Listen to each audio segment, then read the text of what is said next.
Assalamualaikum warahmatullahi wabarakatuh.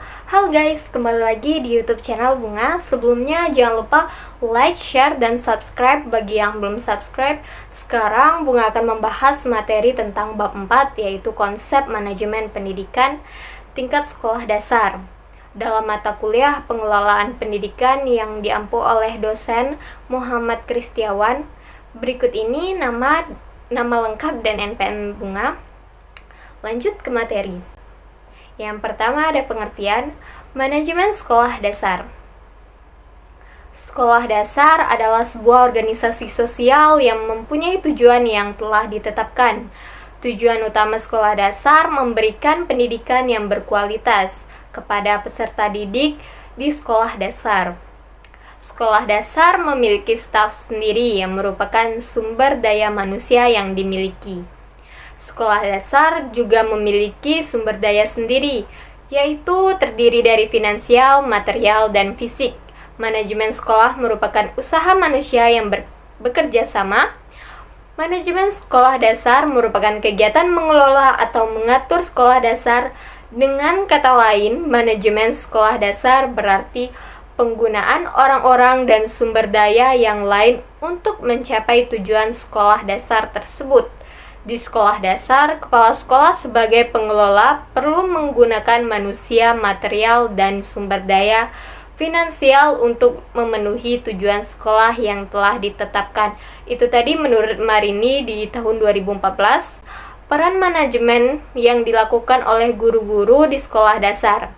Antara lain sebagai berikut. Yang pertama, bekerja sama dengan kepala sekolah dan guru-guru yang lain dalam persiapan dan pengembangan pengajaran, bahan ajar, program, metode, dan penilaian. Yang kedua, berpartisipasi dalam pertemuan yang berhubungan dengan kurikulum sekolah atau administrasi serta organisasi sekolah. Yang ketiga, berkontribusi pada seleksi pengembangan profesional dari guru yang lain. Yang keempat, mengkoordinasi atau mengelola pekerjaan guru-guru lain. Yang kelima, melakukan pengelolaan kegiatan yang berhubungan dengan kurikulum dan berpartisipasi pada bagian yang dibutuhkan di dalam review dan pengembangan fungsi sekolah.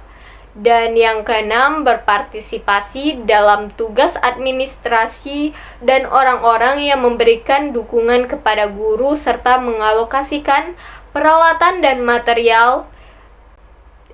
Berikut kerangka manajemen sekolah dasar. Kerangka manajemen untuk sekolah dasar harus meliputi pernyataan eksplisit mengenai kewajiban dan tanggung jawab semua pegawai sehubungan dengan manajemen pembelajaran siswa dan kurikulum. Manajemen kurikulum meliputi semua anggota komunitas sekolah dasar yang bekerja sama sebagai sebuah tim. Pekerjaan dalam sebuah tim di sekolah dasar merupakan hal yang penting, terutama untuk pemerintah dan pegawai sekolah dasar, antara pegawai-pegawai sekolah dasar serta pegawai dan orang tua. Berikut tabel kerangka manajemen sekolah dasar. Bagi yang ingin membaca bisa di-pause video ini. Berikut ruang lingkup manajemen sekolah dasar. Ruang lingkup manajemen sekolah sangatlah luas, yang meliputi elemen-elemen perencanaan, penganggaran, pengorganisasian, pengarahan, pengontrolan, pengordinasian, pembuatan keputusan, evaluasi, serta kegiatan-kegiatan dan program-program. Manajemen sekolah dasar meliputi kegiatan-kegiatan sebagai berikut. Yang pertama, perencanaan semua kegiatan dan program sekolah dasar pada awalnya, yaitu pengakuan, pekerjaan akademik, kegiatan kokurikuler, ujian, promosi siswa ke kelas yang lebih tinggi, pertemuan pegawai, asosiasi guru dan orang tua. Yang kedua, distribusi kegiatan akademik dan kokurikuler di antara anggota pegawai sesuai dengan minat, kemampuan, dan pengalaman.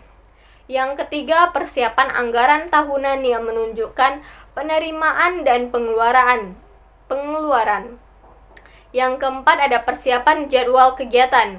Yang kelima ada penyediaan pegawai. Yang keenam penyediaan peralatan dan furniture termasuk pembelian dan pemeliharaan perbaikan. Yang ketujuh ada penyediaan buku untuk perpustakaan sekolah termasuk pembelian dan pemeliharaan. Yang kedelapan organisasi kegiatan kokurikuler. Yang kesembilan pemeliharaan catatan, pengawasan kelas secara reguler. Yang ke-10 pengaturan ujian setiap bulan, setiap semester dan setiap tahun. Dan yang ke-11 promosi siswa ke kelas yang lebih tinggi, koordinasi pekerjaan guru dan lain-lain. D. Sekolah dasar yang efektif. Sekolah dasar yang efektif merupakan sekolah yang memenuhi kebutuhan yang diidentifikasi secara lokal dan dari sumber daya yang ada dan menjamin bahwa siswanya datang secara teratur dan memiliki hasil tes yang baik. Menurut definisi ini, sekolah dasar efektif lebih memfokuskan pada kualitas hasil daripada kualitas proses yang dilaksanakan. Menurut Marini di tahun 2014. Karakteristik sekolah dasar yang baik menurut Marini 2014 adalah sebagai berikut. Yang pertama, kepemimpinan kepala sekolah yang memiliki tujuan. Yang kedua, keterlibatan kepala sekolah. Yang ketiga, keterlibatan pegawai sekolah di dalam perencanaan. Yang keempat, konsistensi, keberlanjutan dan kemajuan di dalam kegiatan pengajaran. Yang kelima, pendekatan pembelajaran yang terstruktur. Yang keenam, pengajaran yang menantang secara intelektual. Yang ketujuh, lingkungan yang berpusat pada pekerjaan dan iklim kerja yang positif. Yang kedelapan, tugas yang terdefinisi secara jelas. Yang kesembilan, komunikasi yang baik antara guru dan siswa. Yang ke-10, catatan tertulis. Yang ke-11, keterlibatan orang tua dan masyarakat. Dan yang terakhir, pekerjaan yang ditunjukkan dan bernilai.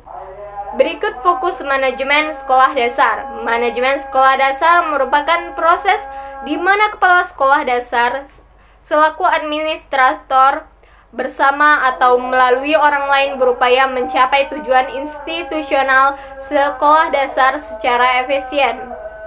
Fokus manajemen sekolah dasar adalah memberikan bekal kemampuan dasar kepada siswa untuk mengembangkan kehidupannya sebagai pribadi, anggota masyarakat, warga negara, dan anggota umat manusia, serta mempersiapkan siswa untuk mengikuti pendidikan menengah.